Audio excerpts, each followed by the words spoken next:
Act केला होता, FRBM act म्हणतात. याचा अर्थ तो नियम असा होता अटलजींनी केलेला की जेव्हा पैसे येतात आणि खर्च होतात त्याच्यामध्ये जे गॅप राहते त्याला सोप्या शब्दात फिस्कल मॅनेजमेंट म्हणतात. तर त्या फिस्कल मॅनेजमेंटमध्ये ती 3-4% पुढे जाता कामा नये, नाहीतर दिवाळखोरीकडे आपण जाऊ की येणारे पैसे आणि खर्च होणारे पैसे जर जास्त झाले तर राज्य चालणार कसं. आणि हा FRBM ऍक्ट माननीय अटलजींनी आणला, तो पुढे ताकदीने मनमोहन सिंग साहेबांच्या सरकारनेही पुढे नेला. आता अशा परिस्थिती महाराष्ट्र सरकारमध्ये फिस्कल मॅनेजमेंट पूर्णपणे कोलॅप्स झालेलं हे मी म्हणत नाहीये, महाराष्ट्र सरकारचा डेटा आणि केंद्र सरकारचा डेटा सांगतो. म्हणजे एकीकडे मंत्रीच म्हणतायत की आम्हाला निधी दिला जात नाही, तुमच्या चॅनलवर सातत्याने रिपोर्टिंग केलं जातं की निधी फिरवलाय डिपार्टमेंटचा. फिस्कल मॅनेजमेंट ऍक्ट केंद्र सरकार आणि महाराष्ट्र सरकारचा डेटा सांगतोय की महाराष्ट्राची आर्थिक परिस्थिती अडचणीत आहे. आणि मॉनिटायझिंग सातत्याने सरकारच्या जमिनी असतील, कंपन्या असतील, हे विकण्याचा घाट हा होताना महाराष्ट्र सरकारकडून दिसतोय. आपण आपल्या घरातली चांदी किंवा सोनं कधी विकतो? जेव्हा आपण आर्थिक अडचणीत असतो. जर सरकार अशा गोष्टी विकायला लागलं याचा अर्थच होतो ना तो. त्यामुळे महाराष्ट्राची आर्थिक परिस्थिती, सामाजिक परिस्थिती आणि वाढणारी गुन्हेगारी असंच राहिलं तर महाराष्ट्राची जी एक वेगळी ओळख देशामध्ये आहे त्याला कुठेतरी तडा बसण्याची शक्यता आहे. त्याच्यामुळे माझी हात जोडून विनम्र विनंती आहे महाराष्ट्राच्या माननीय मुख्यमंत्र्यांना की कधीतरी राजकारण बाजूला ठेवूया आणि महाराष्ट्राच्या हितासाठी, मग तो सामाजिक असेल किंवा आर्थिक असेल, याच्यासाठी ऑल पार्टी मीटिंग बोलवा, चर्चा करा.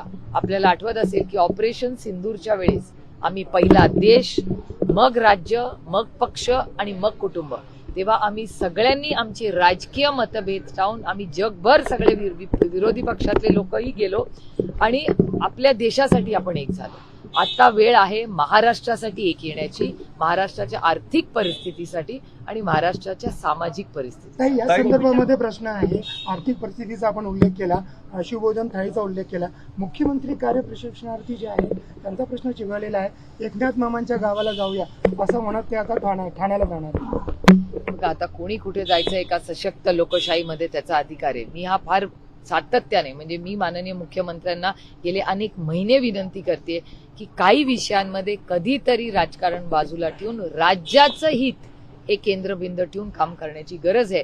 कारण का एकदा असंच जर राज्य मागे पडत राहिलं, बाकीची राज्य वेगाने पुढे चालेल. कारण का ह्या महिन्यात तुम्ही केंद्र सरकारचा डेटा पाहिला असेल तर ग्रोथच्या नंबर्स जे येत आहेत ते कमी झालेले आहेत. आज सकाळी मी नागपूरच्याच वर्तमानपत्रात वाचलेलं आहे आज सकाळी की सगळीकडे सॉफ्टवेअरमध्ये म्हणजे इन्फोसिस असेल आणि मोठ्या कंपनीजमध्ये आणखीन हजारो नोकऱ्या कमी होण्याची शक्यता आहे आणि ते खूप म्हणजे शांततेच्या पद्धतीने चाललेलं आहे अशी आजच्या सकाळचीच वर्तमानपत्रातली बातमी. आणि आधी आले कारण का हिंजवडी राजीव गांधी इन्फोटेक पार्क ज्या ठिकाणी मी लोकप्रतिनिधी म्हणून काम करते त्या बारामती लोकसभा मतदारसंघात आहे. त्यामुळे तिथूनही आम्हाला ग्राउंड रिपोर्ट येत असतो आणि या खूप गांभीर्याने घेण्यासाठी अरे राजनीती चलती रहेगी, इलेक्शन्स येतील जातील, जिंकू हरू या सगळ्या गोष्टी होतील, पण राजकीय आणि सामाजिक या अडचणी जर वाढत गेल्या तर त्या राज्याच्या हिताच्या नाहीत. स्थानिक स्वराज्य संस्थांसाठी भाजपनं नीती ठरवली आहे. महाविकास आघाडीतील स्थानिक लेवलचे जे मोठे नेते असतात त्यांच्यासाठी भाजपचे दार उघडे केले. आता भारतीय जनता पक्षामध्ये ओरिजिनल राहिलेत किती? आता भारतीय जनता पक्षात जर तुम्ही कधी असेंब्लीमध्ये गेला ना तर जरूर एक नजर टाका. तुम्ही त्या व्हिजिटर गॅलरीमध्ये बसला आणि असं सगळं भारतीय जनता पक्ष बघितलं की म्हणलं अरे हा तर आपल्याचकडे होता, अरे हा तर काँग्रेसमध्ये होता. तर भारतीय जनता पक्षाचं काँग्रेसीकरण झालेलं आहे.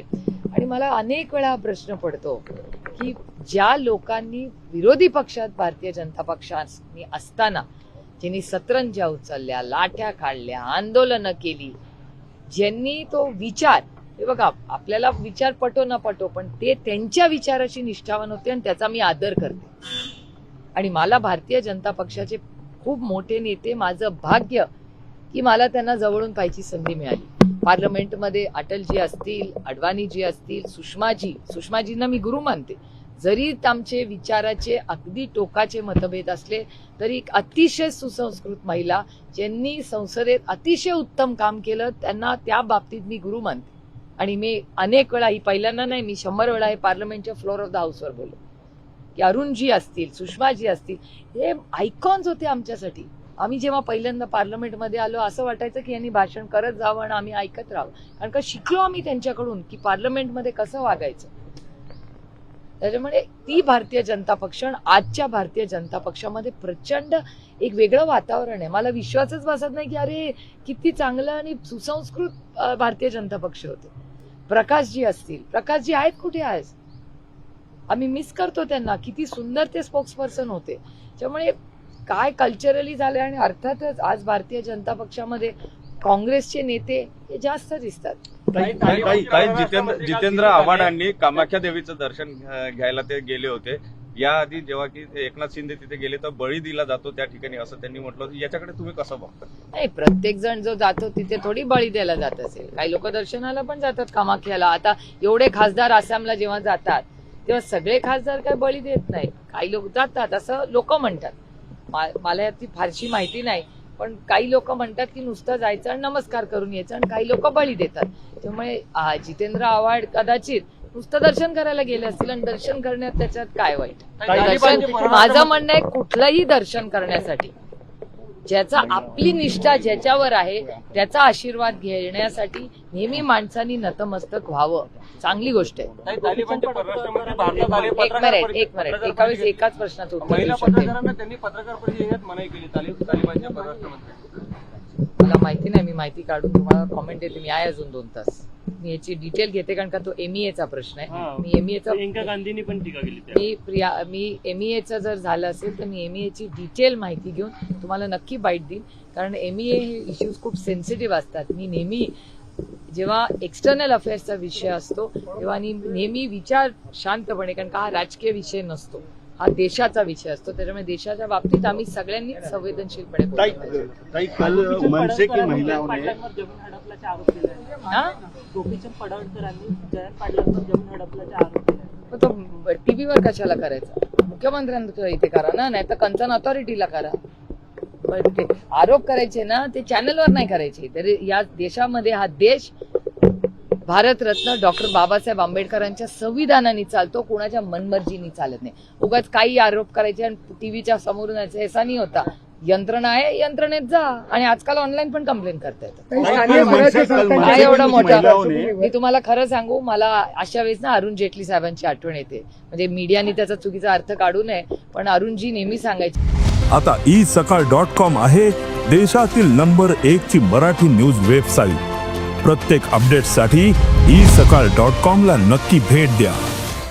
ची काय भूमिका आहे तो त्यांचा अंतर्गत प्रश्न आहे. का सशक्त लोकशाहीमध्ये त्यांनी काय करायचं हे माननीय मुख्यमंत्र्यांचा अधिकार आहे, आणि आम्ही काय करणार तो आमचा अधिकार आहे. त्यामुळे काही पुढच्या काही दिवसात सगळ्यांच्याच आघाड्या होतील का नाही. आणि तुम्हाला आठवत असेल जेव्हा राष्ट्रवादी काँग्रेस एकत्र होती पूर्णपणे, आणि आम्ही आणि काँग्रेसने 18 वर्ष राज्य केलं महाराष्ट्राची सेवा करण्यासाठी, त्या काळामध्ये आम्ही याशी हे सगळे इलेक्शन वेगळेच लढलो. कधी आम्ही एकत्र लढलो. काँग्रेस आणि राष्ट्रवादी वेगळीच लढायची. मागच्या वेळेस तर भारतीय जनता पक्ष आणि सेना उद्धवजींच्या नेतृत्वाखाली ती पण वेगळीच लढली होती मुंबईला. त्याच्यामुळे हे इलेक्शन कार्यकर्त्यांचं असतं. त्याच्यामुळे अनेक वेळा लोकांच्या अशा भावना असतात की कसं लोकसभेला विधानसभेला कमी लोक लढतात, ह्याच्यात हजारोनी कॅन्डिडेट्स, आणि ती संधी असते ना कार्यकर्त्यांसाठी. त्यामुळे कोणी एकत्र लढायचं वेगळं लढायचं हा प्रत्येकाचा अंतर्गत प्रश्न आहे. कार्यक्रम आहे, दादा आणि पवार साहेब एकत्र येणार आहेत. मला नाही माहिती बाबा, मी इथे नागपूरला आहे. संग्राम जगतापांचे वादग्रस्त विधान केलं, त्यानंतर अजित दादांच्या पक्षाकडनं त्यांना जे ती कारणे दाखवून नुसती नोटीस देऊन होणार नाही, पक्षातून काढून टाकायला पाहिजे. कोणीही व्यक्ती जर समाजात तेढ निर्माण करून महाराष्ट्राच्या विरोधात आणि देशाच्या संविधानाच्या विरोधात काम करत असेल तर अशा व्यक्तीवर स्ट्रॉंग ऍक्शन झाली पाहिजे. हा देश कोणाच्या मनमर्जीने चालणार नाही.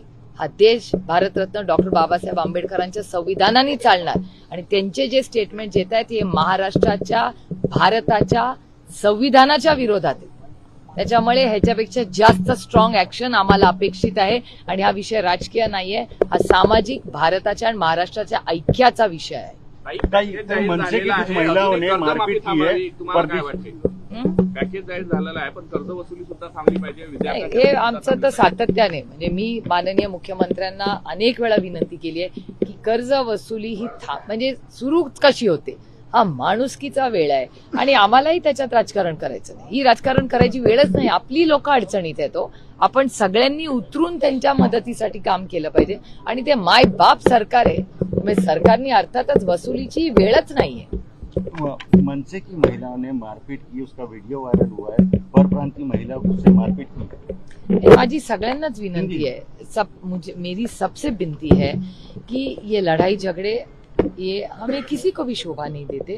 क्यों हुआ है, क्या हुआ है, लेकिन पुलिस ने इंक्वायरी करनी चाहिए और किसी ने भी किसी से ऐसी लड़ाई नहीं करनी चाहिए. ये देश ऐसे नहीं चलेगा. ये देश सिर्फ और सिर्फ भारत रत्न डॉक्टर बाबा साहेब अम्बेडकर के संविधानों से ही चलेगा. बिहार चुनाव कॉल्ड हो चुके हैं, तेजस्वी यादव को अभी तक सीएम का चेहरा घोषित नहीं किया गया है, क्या एनसीपी वहां पे चुनाव लड़ेगी? हम तो पूरे कांग्रेस और तेजस्वी जी के साथ पूरी ताकत से वहां लड़ेंगे. जो भी हम यहाँ से मदद कर सकते हैं करेंगे. अगर उन्होंने बुलाया तो हम सब वहां भी जाएंगे. लेकिन एक बात जरूर है कि सीएम का चेहरा कब तय होगा वो अलायंस का एक बार फाइनल होने के बाद.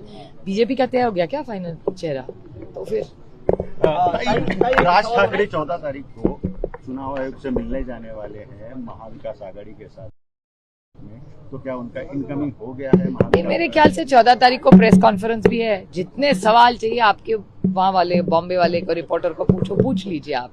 लेकिन सब 14 तारीख को सारी महाविकास आघाड़ी की पार्टियां और सारा विपक्ष साथ मिलके जा रहा है. क्योंकि ये सिर्फ महाविकास आघाड़ी और विपक्ष का सवाल नहीं है. ये देश हमें मैं बड़ी विनम्रता से और दुख के साथ कहना चाहती हूँ कि इलेक्शन कमीशन को सवाल पूछना हमको अच्छा नहीं लगता. क्योंकि हमारा विश्वास था एक इंस्टीट्यूशन पे. लेकिन आज जिस तरह से ये वोट चोरी या नंबर्स का जो आ रहा है ये बहुत चिंताजनक है और सशक्त लोकतंत्र के लिए ये अच्छी बात नहीं है.